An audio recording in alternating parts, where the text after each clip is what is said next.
In front of a cabin, Mickey is having a smoke while listening to music. When his Discman stops working, he calmly sits down and changes the batteries so he can listen to music again. He also decides to check inside the cabin, only for his friend Ben to suddenly come out telling him to run. Growls can be heard in the house and Ben shoots a few bullets before running as well. It turns out the zombie apocalypse happened a few months ago, so now Ben and Mickey roam the land without a destination in mind. They're both former baseball players, and Ben is very good at killing zombies with a bat.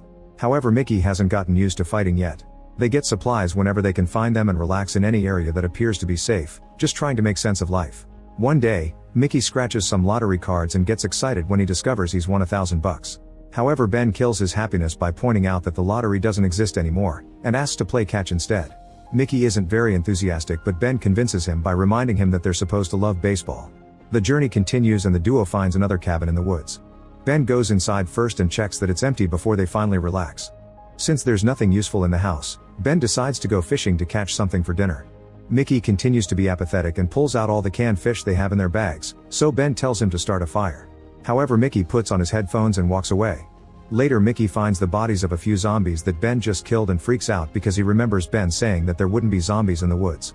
Ben corrects him because he actually said that there would be fewer of them, which so far has been true. After traveling a few more miles, the duo finds an abandoned car. Ben opens the door and a zombie comes out, so he quickly shoots it in the head. He then gets in the car and is disgusted by the horrible smell. Luckily, the car still works, so they use it to keep traveling. Now they can ride smoothly through the roads and enjoy the view, although the radio doesn't work. One afternoon, Mickey remembers a girl he used to date and convinces Ben to go to her house. While Ben checks for zombies, Mickey listens to his ex's music and sniffs her panties. He ends up taking those panties and her perfume. In the garage, Ben finds some useful tools and a pair of walkie-talkies. Mickey also finds toothbrushes and they can finally clean their teeth after a long while. Afterward, Ben modifies the back seat of the car and creates an open space that they fill up with sheets and pillows. Mickey wants to stay in this house but Ben refuses, so an argument ensues. Ben reminds Mickey that they were stuck in a house for 3 months and they ran out of food, so they had to eat dog food and later the dog itself. Mickey's family died at the beginning of the apocalypse too because they were stuck in a house. When Mickey insists they should stay, Ben screams. Their traveling continues and Mickey spends most of his time with his headphones on, trying to escape reality. When they find a field full of cows, Ben stops to pet them. They're very good girls, so they make him smile. Sometime later, Ben asks Mickey if he wants to play baseball, but Mickey doesn't hear him because of the music. Ben pranks him by startling him from behind pretending to be a zombie and Mickey freaks out, so Ben points out that the headphones are going to get him killed. Then Mickey changes the batteries of the walkie-talkies and gives Ben one so they can test their range. The devices are working fine and while the duo is joking around, they accidentally pick up the signal from another group of survivors. A woman named Annie and a guy called Frank talk about a camp, going grocery shopping, and even watching movies. After some hesitation, Mickey contacts them and asks if he and Ben can join the camp, promising to work hard to help.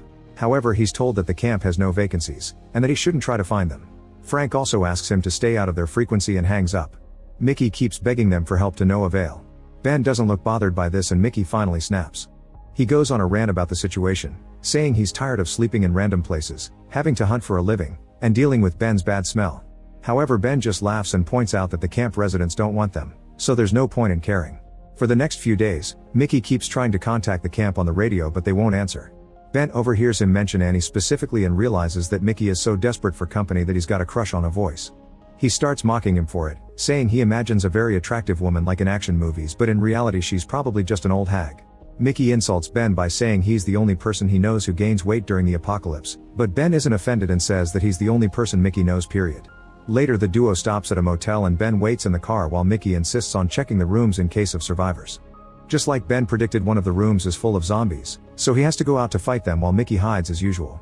Mickey also complains, saying they could just leave and that Ben doesn't have to kill every zombie they come across. An argument ensues and Ben dares Mickey to fight the zombies himself, reminding him that they killed his family. Since Mickey is still scared and doesn't move, Ben has to do all the work again. In the forest, Ben finds a waterfall and screams in excitement because he can finally have a shower. Mickey is sleeping in the car and is suddenly startled awake by a zombie appearing at the window. At first he yells for help and grabs the walkie-talkie, hoping to contact Ben. However, he notices that the zombie is a very attractive woman who is pressing her chest against the window, so Mickey decides to get naughty with his hand. When he's about to reach the climax, the zombie's brains are blown up by a shot. It turns out Ben is back and when he sees what Mickey has been doing, he starts laughing like crazy and leaves, wanting to give his friend some privacy to finish. As the journey continues, the duo keeps finding random houses in the woods, but they are always empty. They have to drop the car because it runs out of gas. One day they find a building with a really nice bedroom, so Mickey announces that they're staying the night because he wants to sleep on a real bed and he won't take no for an answer. Then he starts unpacking, only to notice that his headphones are gone. Mickey rushes outside and finds Ben making arrows while listening to music. When Mickey asks for his Discman back, Ben refuses to give it to him, saying that if Mickey wants to sleep inside a room with not much chance of escaping, then he can't be distracted. Ben is tired of having to fight for both of them and wants Mickey to have a wake-up call. Mickey pouts like a kid and throws the arrows to the ground in protest. During dinner, Ben teases Mickey for what happened in the car with the zombie girl, but Mickey ignores him and goes to the bedroom. He tries the walkie-talkie one more time and to his surprise, Annie answers. She says she'll get in trouble for talking to him and explains that the camp isn't as good as he imagines. Mickey insists he wants to go anyway since it'd still be better than sleeping in a tree. He also shares that he and Ben didn't really know each other and just were together on the team when the tragedy happened. Annie thinks Mickey whines too much and hangs up. Meanwhile, Ben listens to music and dances in the living room while drinking. Suddenly he hears some weird noises and goes to investigate. After taking care of the issue, he finds Mickey still sleeping like a baby, and Ben is so tired of him not caring about the danger they're constantly in that he decides to play a prank. He leaves the bat on the bed and goes to the woods where he checks on a zombie he captured earlier. Ben drags the zombie to Mickey's room and yells at him to wake him up before locking the door. Mickey desperately yells for help, but Ben tells him he has to learn to defend himself. After lots of struggle, Mickey finally kills the zombie with the bat. Ben opens the door and is proud of him, but Mickey furiously jumps on his friend and punches him a few times before leaving. In the woods, Ben finds Mickey having a breakdown. Mickey tells him about his conversation with Annie and Ben brings him back to the house. After they wash up, Ben tries to cheer Mickey up with baseball and some funny voices. He also reminds him that Annie was just a voice on the radio. From then on, Mickey starts paying more attention and helps around. He goes fishing and doesn't listen to music as often so he and Ben can chat. When they find an orchard, they get to eat lots of apples and play baseball with them. Eventually they find two cars, so they try to take the gas from one to refill the other one. Mickey notices that the engine is hot, meaning the drivers must still be around. Ben yells hello but nobody answers, so he decides to take the gas anyway. Suddenly Jerry surprises Mickey from behind and takes him hostage with a knife as he asks for the car keys, saying he needs to go to Arizona. Ben pulls his gun out and explains that he doesn't have the keys. He also doesn't believe that Jerry will hurt Mickey. He points out there's probably nothing in Arizona and Jerry has no reason to do this. Jerry starts ranting about a group of people who made him work through the winter with the promise of a gun, gas, and food for him to go home in the spring, but they didn't keep their word. He refuses to explain who they are though. When Jerry threatens Mickey again, Ben puts the gun down and tells him that the keys are in the car. Jerry lets go of Mickey and gets in the vehicle, only for Ben to reveal that the keys are in his pocket.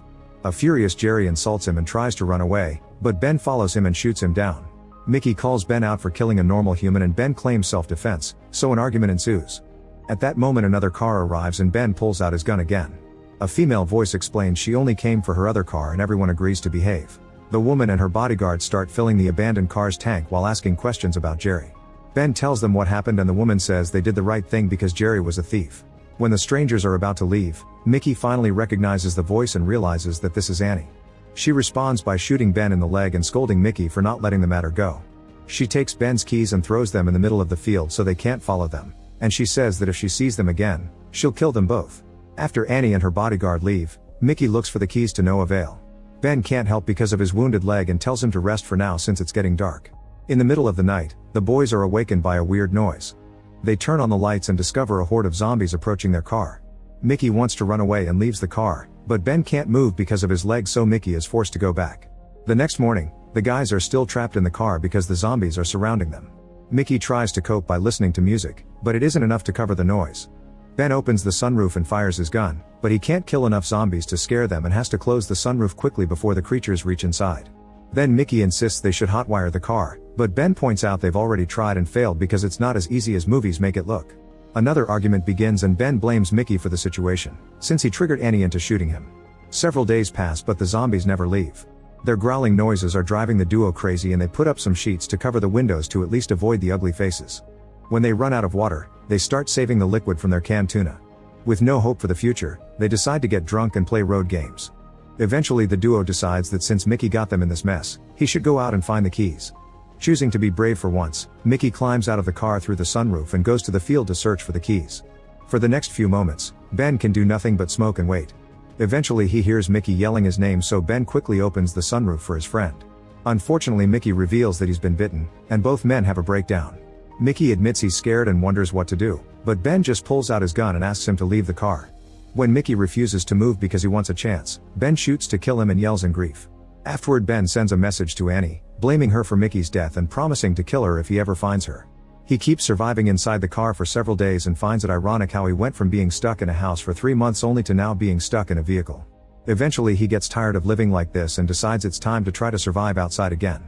He puts on Mickey's headphones and walks down the road while a horde of zombies follows him. Like, comment, share, and subscribe. Thanks for watching. See you on my next video.